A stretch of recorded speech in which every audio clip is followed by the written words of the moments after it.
I attended my first meeting in the fall of 1975. It was at the Inverness Golf and Country Club, and I was inducted into Rotary in January 1976.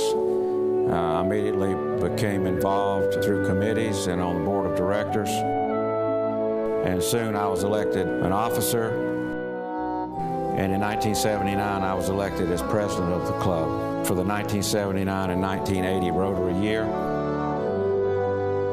At age 29, I'm almost certain that I was probably the youngest president of the Rotary Club of Inverness. There were other clubs that I could have joined. My dad was a Kiwanian for over 50 years here, and I thought about joining Kiwanis, which would have probably been the route you would expect. But the Rotary was just starting, and I thought being a part of an organization, I didn't know a whole lot about at that point, but what I did know had impressed me. Was join and see where it would go. This picture is the charter officers of the club in 1971. This is Tom Tobin, who actually worked for us at our bank at one time. That's Ed Blitch. Glenn Rogers was the president, I think, a partial year, and then he must have stepped down. This was before my time. I was away at college. But I recognize some of these original Rotarians. None of which are still in the club.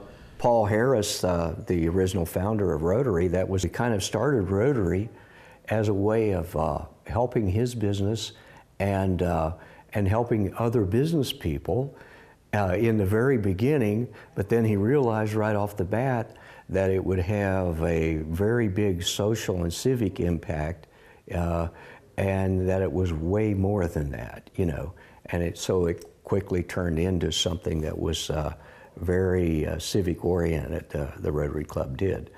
But that was kind of an interesting story as to how he actually started it. You know, I think there was maybe 8 people, and they were kind of in a little clique to try to help each other's business a little bit, you know, but it quickly spun off into the other thing. Well, when I came to Citrus County, you have to remember, I came up from Clearwater, and we first got here, and my wife said to me, she says, "You have moved me to the end of the earth." And I said, "No, I haven't, hon." She says, "Well, I can certainly see it from here." I said, "Well, honey, it's a wonderful little community." The way we really got involved is because we found everything that you could belong to, it was a good thing. And Rotary was the predominant club that seemed to be doing things within the community. So we simply just said, okay, Rotary would be the club that we would like to attend, and I started attending, and then she got into working with difference in the school system and these kind of things, and just got involved in Rotary. Just that's how it happened. There's a key element to when someone joins any organization, such as Rotary, that you get them involved in a committee or some other activity immediately, like I did. I came in and I was immediately put on committees, elected to the board, elected as an officer. I didn't have time to sit and say, well, maybe I should have joined another organization. I had no time. I was given the induction spiel that we do in 1977, and I inducted every new member for 10 years till 1987. An interesting thing, we're currently meeting at the Inverness Golf and Country Club here in 2015 now. And I attended my very first Rotary meeting in 1975 at the Inverness Golf and Country Club. So we've come full circle on our meeting places. We met at the Inverness Golf and Country Club. That's one of the funniest stories. We really had a great time, and the club was not large. I think there was like 8, 10 members at that time. I will never forget one noon meeting out there whenever we would normally have lunch, and we were all sitting there talking and what have you. Normally they'd bring our lunch out to us. And we heard this terrible, terrible crash and what have you. We thought, oh my goodness, what's happened? Well, what had happened was the chef had gotten upset and left. So they came out and they said, "We're sorry guys, we're not going to be able to serve lunch to you today, but you can have your meeting." So we did. And now they're back out to the Inverness Golf and Country Club.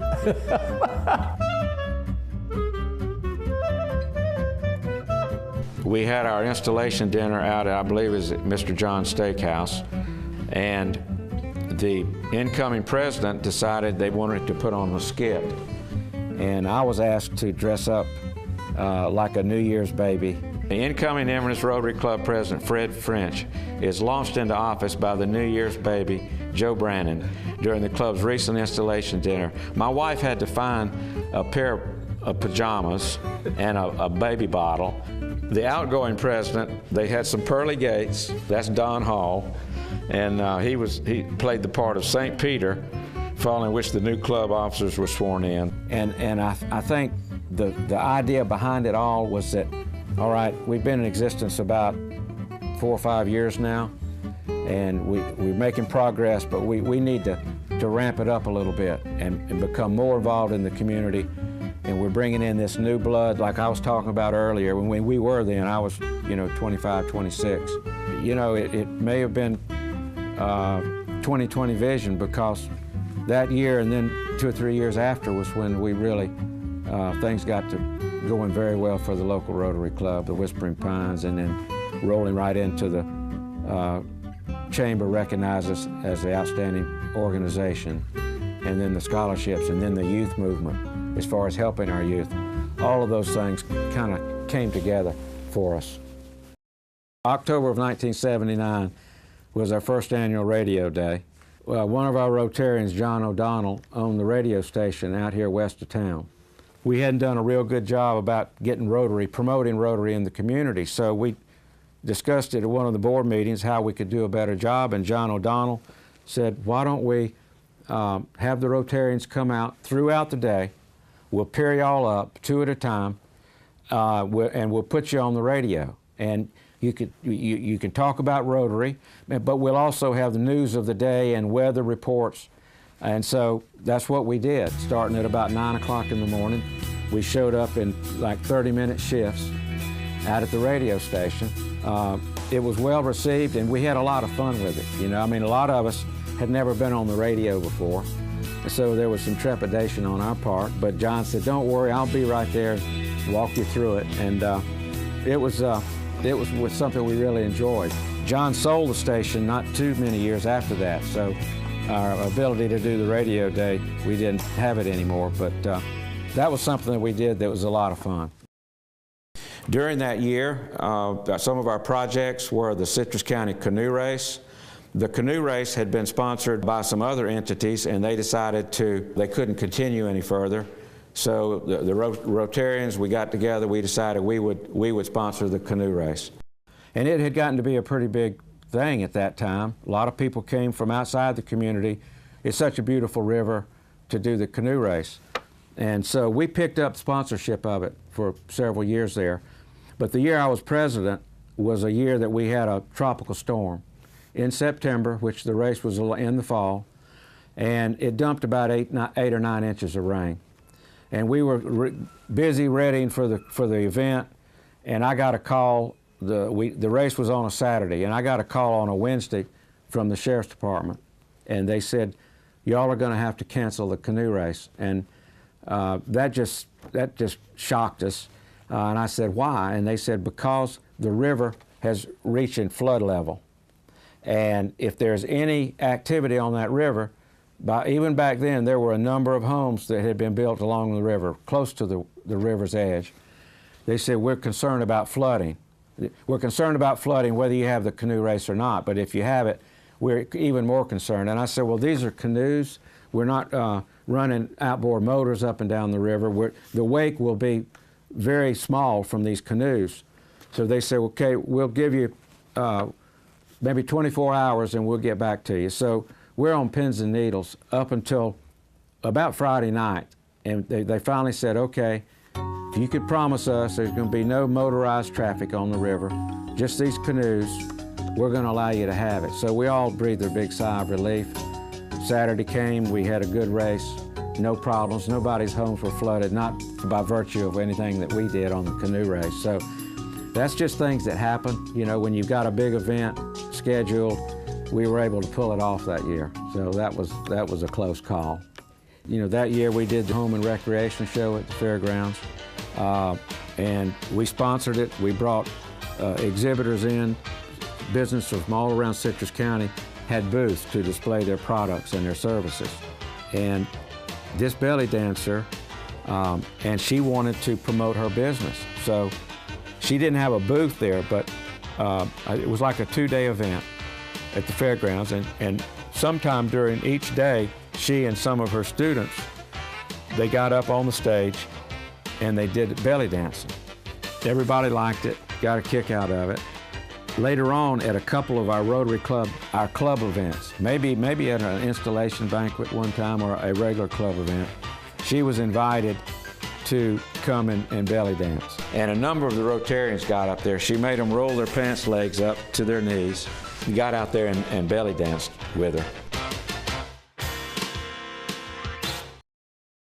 Lionel King was a music teacher here. Lionel came to me either the year before I became president or the year I was president, and he said, I want to put together a symphony. You know, I'm teaching these young folks music, but Inverness needs a symphony. And I said, okay. I said, I'll take it to the board. He said, I need a sponsor, I need some money. And we approved it. We got the money to Lionel, and he put it together. I attended several of the symphonies. Here was one of the concerts. It was held at 3 p.m., March 30th, 1980. So I was president, that was my year. V. Lionel King, conductor, sponsored by Inverness Rotary Club. Got a copy of the ticket. The interesting thing is, Lionel wanted to be a Rotarian. He wanted to join, but he was so busy teaching that he didn't have the time, and he knew the attendance restrictions. When he retired, he called me. He said, I'm ready to join Rotary. So I sponsored Lionel, and we needed a song leader. You know, sometimes you got a song leader in a club and sometimes you don't, and when you don't, a lot of clubs don't sing, and we've sung more times than we haven't. So I sponsored Lionel, and he came in, and he was a great Rotarian. He was a character, and Lionel passed away not too long ago, a couple of 3 years ago, but I was proud to have sponsored him. He was a great Rotarian. After the club was formed in 1971, I think the club was looking for a defining project, something that would let Inverness and Citrus County know what Rotary was all about and what could be accomplished through the ideals of Rotary. And fortunately, that project came along in the mid to late 70s, and it's what we call the Whispering Pines Project. At that time, it was over a 300-acre park in a city of probably the population at that time maybe would have been 5,000 people. Of course, I'm sure they didn't grasp the idea with open arms, but it was because of Rotary, you know, that worked so diligently to, I guess, begin the footprint of Whispering Pines. Well, the park out there had been discussed, but there was some federal grant monies that could be obtained, but those weren't going to be forthcoming unless the government saw that there was some work being done out there where the money would go. So initially what some of us Rotarians did on weekends was we went out, there was an old fence around what we called growing up Government Hill. We took down the fence and then we rebuilt a new fence.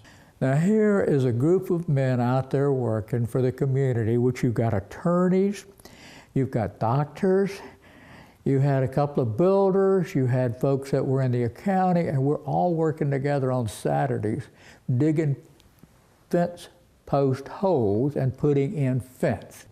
And the grant came in, the monies came in, and work really started in earnest.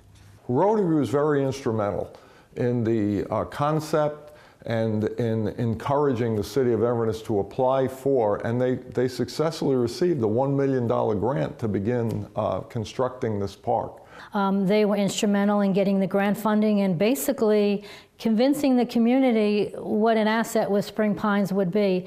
And it kind of served as a launching pad, I think, for Rotary in the community. People saw what a group of Rotarians could get accomplished, something that had been in the works for a long time, but really didn't come to fruition. But when it did, it came very quickly.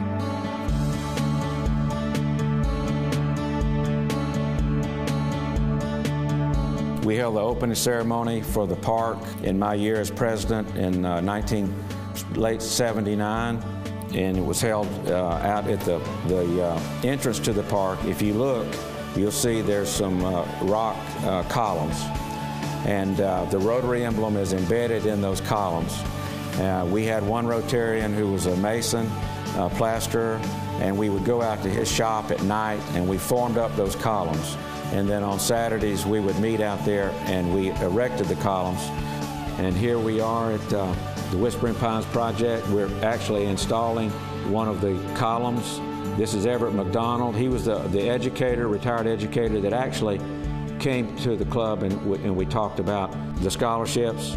And here's Bill DiCarlo. Bill was a city councilman. He was also in Rotary. Bob England was a Rotarian. He passed away not too long ago, but Bob worked with us on that. There's Don Hall.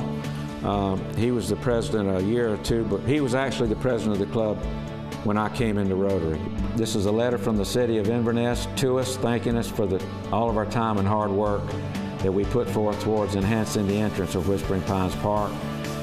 Frank was instrumental, and he was there with us most every time we were out there working on this. I'll never forget how they reached out, how they were very welcoming, invited me to attend several meetings, wanted to hear my thoughts. They were always very supportive. And it was back in 1980 when we cut the initial ribbon for the opening of this beautiful gem of a facility called Whispering Pines. And here we are, what, 35 years later? And they're still involved. Last 2 years ago, we beautified the front entrance and we went back to the swimming pool area and did some landscaping. We are currently going to be looking and doing a project at the pavilion. So partnering with the city has been really, really a great partnership. I don't think we realized in the 70s the small part we played in seeing that come to reality, that we'd still be talking about it, 30-something years later almost. Whispering Pines would not be Whispering Pines and what it is today without Rotary. It was a very proud moment. And then the other thing that's always been real interesting was working with the city of Inverness in regards to the different projects and things that we did there. If you notice when you come into town, you're on 41 coming into Inverness. And if you'll notice where they have the sign out front at Inverness and so on and so forth, there's a Rotary plaque on the bottom of that. And that was one of the early on projects that we worked with the city on. And I think that old Rotary emblem was made of wood and what have you, and I know recently they've updated it and they've got the nice bronze plaque on that now. This wonderful Rotary seal reminds us of so many different things that happens, not only in our community, but around the world. So for here in our Inverness Rotary Club, I'm very proud to say that we are involved in the community here in Inverness and out through the county as well. The city of Inverness has been so proud to have such a strong unit of Rotarians that have done so much for the city. It was always a pleasure, whatever we could do back for them. Inverness, from the time I joined Rotary, the biggest thing that I realized from the beginning was that they wanted to commit to support Inverness. They wanted to do service projects for Inverness. They wanted to do fundraisers in Inverness, provide support to other organizations, and just be a part of the town. And I think that's one of the areas that I fell in love with, was that we were a part of Inverness in so many things that we did. And everything we do today, so many of the things we try and keep within Inverness. When I became president, we had 30 members. And the Whispering Pines project was a big part of that year. At the end of my year, we had gone to 42 members, net members. So we grew 12 net members, which was unheard of up to that time. And we probably have 60 some odd members now. But I think the project, the Whispering Pines project, got people's attention, and people became interested in what Rotary was all about, wanted to learn more, came to our meetings, and decided to join, and we picked up along the way more members. We received the Chamber's Community Outstanding Organization Award. We were recognized as the 1980 recipient of the Community's Outstanding Organization Award, and again, I think Whispering Pines Park, it did that because this was in the Chronicle. The members were instrumental in helping the city obtain a grant for construction of Whispering Pines Park by erecting the fence around the area. And this was the awards banquet. Received the award, recognized our work at Whispering Pines Park. That was our first community organization award. That was kind of the springboard, I believe, for Rotary in Inverness. And we were the first club in Citrus County, and then all the other clubs were formed. Crystal River was in '75, and the others came in place. But we were the first Rotary club in Citrus County. And I think this really set the tone for where we've gone since. I think that was a key. To me, the Whispering Pines project probably was key to our early successes and was the springboard for all the other successes that we've enjoyed since then and that we continue to enjoy today and into the future. Several times in the course of a Rotary year, you might have an opportunity to go have your meetings elsewhere. And I was friends with the VOTEC director at the time, and we discussed it at the board meeting, and we said, why don't we, if the VOTEC will have us, they had a culinary school where they taught people, chefs and all, and I said, if the board will approve it, then we won't have our meeting at our normal meeting place, and we'll have it out at the VOTEC, and we'll go out. They'll serve us a meal. It'll give their students an opportunity to do a meal for a large group, and then we'll do a tour of the facility after that, and it'll count as our attendance and everything there. And that's what we did. It was the first time that we'd ever done that. Very well received. They loved it out at VOTEC. You know, those students were so, I mean, they'd been learning, but they hadn't had an opportunity to really put a meal together for 40 people. So that went over very well. We did that over the years a few more times as well. And I think it opened a lot of eyes to our local Rotarians as to what the VOTEC really did and what education could be obtained out at the VOTEC. Interact is a club in the high school level sponsored by Rotary, the local Rotary club in each city. And so that's hopefully to get the young people thinking about when they come back and go to work about doing civic, join a civic club in the community. And that's how Interact happens, and that's the way that we were able to interact with our local students through the local Interact Club, which we still have today. Our Rotary Interact Derby Day was in November of 1979, and here's Ginger West and I put in a sack race. There's Charlie Davis, longtime Rotarian. He pedaled a tricycle all the way around the football field where the track was that night. Obviously, we were a lot younger then. Here we are doing a pyramid. And what we did, we practiced up at the lake house in Hernando, the Rotarians did.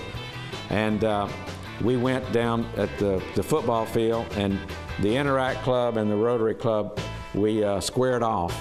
And we did egg tosses, sack races.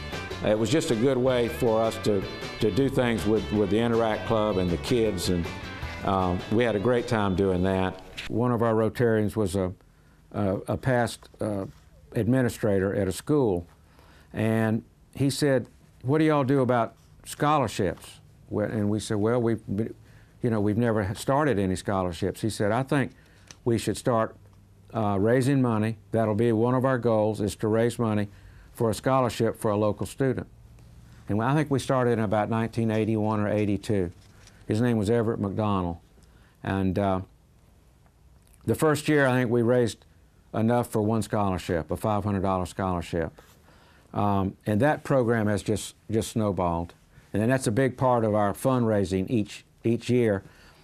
Then we have Seniors of the Month. We have a liaison with the local school, and we'll have 2 a month. They'll be named Seniors of the Month. First we just did the high school. Now we've moved it to the middle school as well. So once a month we'll have 2 students from each locale come, and they tell us about their grades and their involvement in school, their extracurricular activities, where they plan on going to college, and what they want to be when they finish college. That's been very good for us as well. And we have a local career day, a shadowing day, where students that are interested can go to a local Rotarian's place of business and see what they do. And it was always so funny, you know, you would have students, and it would come, and you may have 1 or 2 that might just kind of be early in the morning, they'd lay their head over on their desk and what have you. And you'd talk about a number of issues, and then all at once you'd talk about how much money they could earn from doing certain things. And those kids' heads would pop right up, and they would say, hey, we want to learn how to do this. And sometimes it leads them down a path that they might otherwise have gone down. And we have amazing students these days. The things that they do, their grades #1. And then finding the time to be involved in sports or in church or anywhere in the community, these kids are amazing. We just, every month, we just sit there and shake our heads, because we think back when we were in school, for me, 50 years ago, we were nothing like these kids today, you know. I think I enjoyed that as much as Rotary as anything else, that we became involved with the youth of Citrus County. We also entertained an exchange team from Kent, England. That was in June of 1979. And we actually took them on an airboat ride, and then they visited some of the businesses in the community. As far as clubs in Europe or in the United States that have people that want to see how people live in another part of this world, there's exchange programs where people from wherever in the world can come, say, here to the United States. They can stay here a few days, and we take them around. We take them to the hospitals, the schools, the local businesses, and show them how we live here. Well, we had a group who came from Japan, and I remember I had this nice young lady that I was to take and to show her different things within the area. And I'll never forget, she was so amazed at the amount of land that we would have a home built on, because I guess everything was so close and tied together in Japan. But it was always so much fun to have those students for a while, and they just enjoyed it. We certainly had a good time. They would go back and send us little notes and things of how much they enjoyed it. It was a wonderful program. The youth study exchange students, all of those things are part of the international flavor of Rotary, which I think sets it apart from a lot of other organizations. I also am so proud of the way the Rotarians encourage the international exchange of students. To me, that's a major forward-thinking thing, because just any time that you get to experience another country, another culture, another, set of people, it leaves a lasting impression both on the club and on those students, and I'm particularly proud of that. We've raised money for various things. Our budget is much larger now than it was when I was president, I can tell you that. But back then we raised and we gave, that was before, actually probably before United Way was formed, as an umbrella organization. So a lot of the individual nonprofits, if they needed help, it had to come kind of on an individual basis. And so our club contributions in '79 and '80 here in my scrapbook, we gave to Little League Baseball, Citrus Youth Football, March of Dimes, President's Classroom in Washington, D.C., the Citrus County Civil Air Patrol.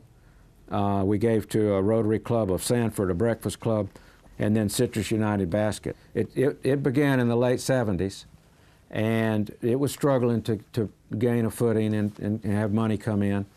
And so the year I was president, at one of our board meetings, we talked about Cub and asked what we could do to help. And they just said any sort of contribution you can make will be worthwhile. So we had a Christmas party up at some property that my partners and I had on the lake in Hernando.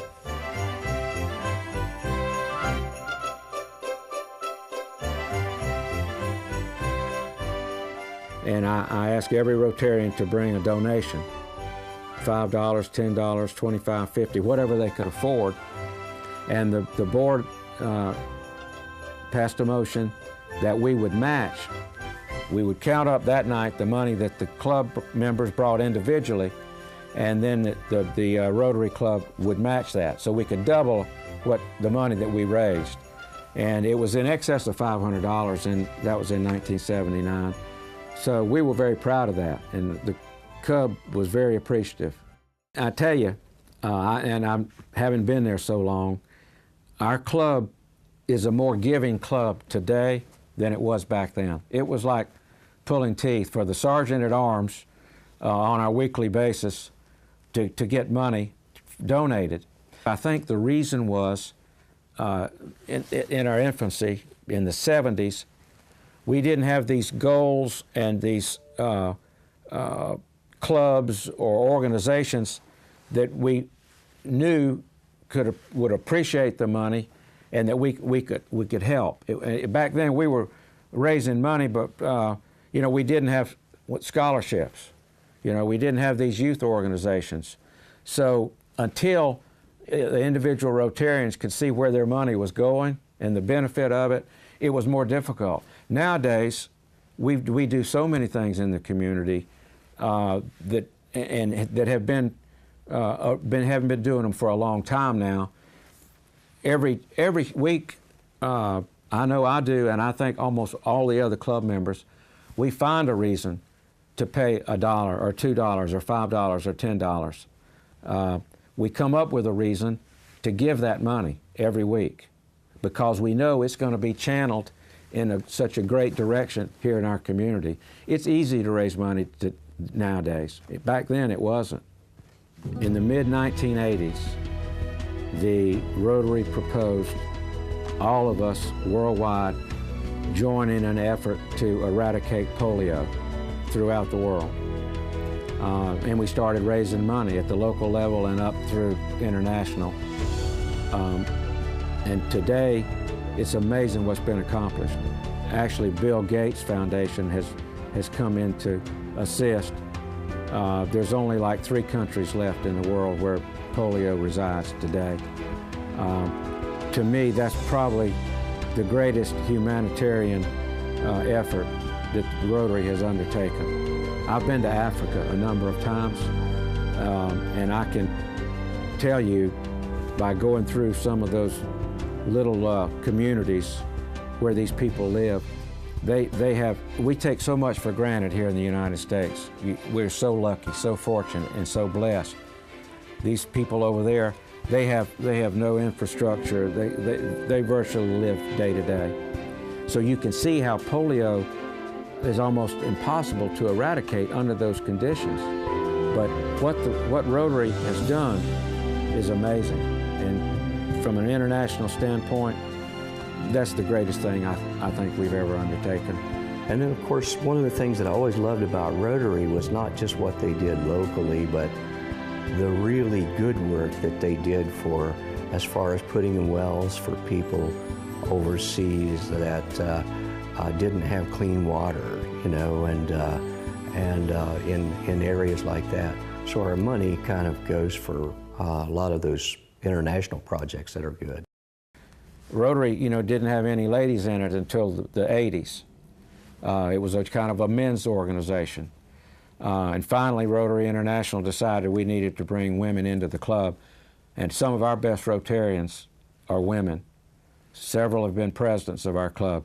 It's the best decision we ever made here locally, and I'm sure that's the way it is around the world. At that point in time, you only had men who were in Rotary. And, you know, that had to change. So later on, Trish Fitter-Thomas, who is with the club now, Trish was our first lady president, and she did a marvelous job.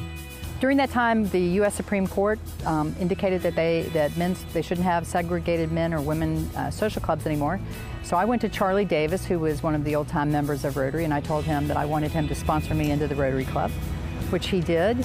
And the really neat thing about our Rotary Club is that right from the beginning, all the men in the club realized that women were going to be a really good asset in our club. They were going to be secretaries, treasurers, volunteers, and workers. So unlike a lot of other Rotary clubs that really didn't want women to be participants, our club, right from the very beginning, wanted women in our club. And it was my honor to serve as the first woman president of our Rotary Club in 1999-2000. As I said, it was all men. It was, formed in 1905. It's been in existence over 100 years. For decades, it was basically men, and there were categories or they call them classifications. If there was one doctor in the club, then no other doctor in the community could join Rotary, or a dentist, or a lawyer, or a banker, anything, a plumber, electrician, contractor. And that went on for decades. Well, finally, Rotarians woke up and they said, we're limiting ourselves. There's a lot of other good people in this community that would make excellent Rotarians, and we're preventing them. So then they made it where the doctor that was already there, or what classification was filled, he could allow one other one to come in that same classification, but he had to approve it at that time. So. But now it's not that way. As many people in any classification, you still have classifications, but as many people that want to join in that classification, there's no restrictions. Attendance has always been restricted in Rotary. Back when I joined, if you missed 4 meetings in a row, you were immediately terminated. If your attendance fell below 60% in any 6-month period, you were immediately terminated. Those rules have been loosened as well. And then once you reach a senior active position like I am, certain age, or been in the club over 25 years, those attendance requirements are not applicable. So Rotary has made great strides in areas that they needed to, I believe, in order to bring in good Rotarians and things like that. You learn when you're president of an organization that you can't do it by yourself. And you have to surround yourself with good people. And my secretary was a fellow named Art Gunnels. He worked for the county. And Art did an excellent job, very organized, very prompt. Nothing slipped through the cracks. So I learned at an early age, before I was even 30, the importance of that. And we've had some excellent secretaries in the club.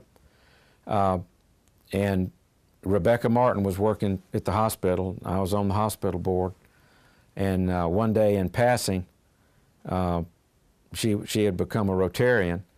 And I said, Rebecca, if you really want to make a mark and help the club, and especially help the president and his leadership team, you ought to, and get to know all the Rotarians very quickly, because you're recording everything every week. You're putting a name with a face very quickly. I said, as soon as possible, you ought to volunteer to be secretary. And she did.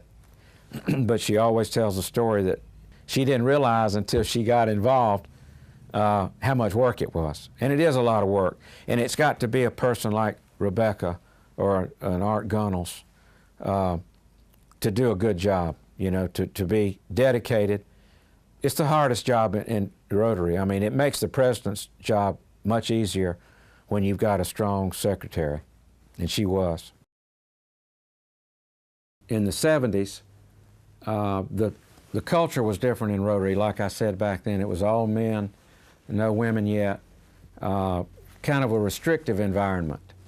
And so when some of the other clubs came online, we sponsored the Crystal River Club, the Rotary Club of Inverness, and maybe another one.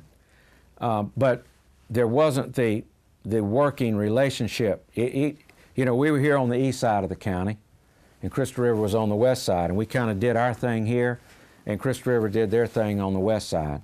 There's always been that east-west dichotomy in Citrus County. If you grew up here and played ball here, it was always us against Crystal River, But over the years, that transitions into the clubs realizing that, you know, a 60-member club here in Inverness and a 50-member club in Crystal River working separately can't get nearly as much done as 120 of them together. So the mentality has changed, and there's been several projects in recent years where the clubs have come together, and it just makes it better. So I'm glad to see that the environment that used to exist 30 years ago no longer does, and that you can get more done as a big group than you can as separate groups.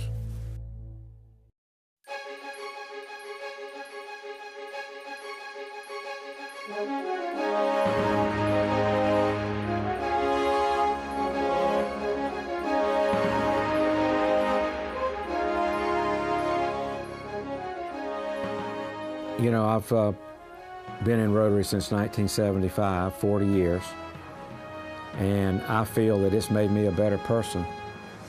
Rotary is family.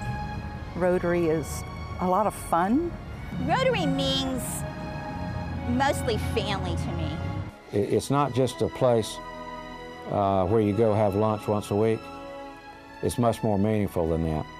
You go to a Rotary Club meeting and the meeting makes you feel better. When you leave there, you felt like you've done something that day. It's not an idle time. It's a good time to be with your family. I think our Rotary Club is a leader amongst the other organizations, but clearly we've connected with the City of Inverness, like I said, the Boys and Girls Club, the school system, and I think we're a wonderful partner for all of those organizations, and they've benefited from us participating with them in their programs. A lot of things maybe would not have happened, or maybe would have taken a little bit longer if it wasn't for Rotary. We are so fortunate in the City of Inverness that the membership is such a caring, really caring, and very committed to what they're doing. And that gives us great pride. Inverness Rotary, to me, has always been a friend, a partner. Rotary is, I don't know, it's part of me. I couldn't see living without it. It's an organization that there's so many people that have worked throughout the whole world on the Polio Plus and different things, and it's just an international organization that does a lot of good. This makes you feel good, you know. I think it makes you feel good. You need to give something back, you know. Whatever you're doing, you know, you need to give something back, and that's a good place to do it. This was our club. Inverness Rotary was our club. I mean, it's like my kid's a star of the football team, and this is Rotary's been above and beyond. But the best thing to me is how caring I've found the Rotarians to be. Anybody can join an organization, but this organization has a decade upon decade upon decade long history of being there, being supportive, and making things happen. I know Rotary everywhere are good people, good hardworking people, etc. But you always have a special place in your heart for your home team. It makes you feel good. They're just a great group of people. To be part of an organization that can virtually eradicate polio, I don't see how it can't get much better than that for a person. And it will make you a better person.